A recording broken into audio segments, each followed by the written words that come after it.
Revenge mode లో ఆర్యన్ ఖాన్.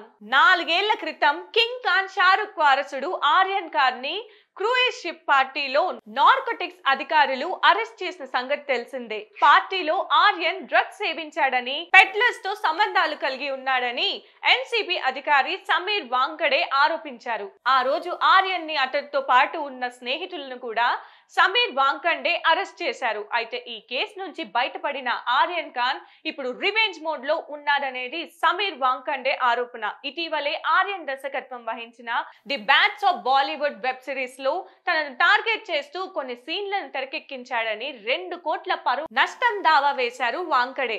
ఈ కేసుపై ఢిల్లీ కోర్టులో విచారణ సాగుతోంది. బాలీవుడ్ సెలబ్రిటీలపై సెటైరికల్ డ్రామా కథాంశంతో రూపొందించిన ఈ సిరీస్ లో కొన్ని సీన్లలో తనను కించపరిచే విధంగా చూపించారని వాంకడే ఆరోపించారు. మాదక ద్రవ్యాలకు వ్యతిరేకంగా పోరాడే అధికారులకు ఇది అవమానకరం అని కూడా వాంకడే వ్యాఖ్యానించారు.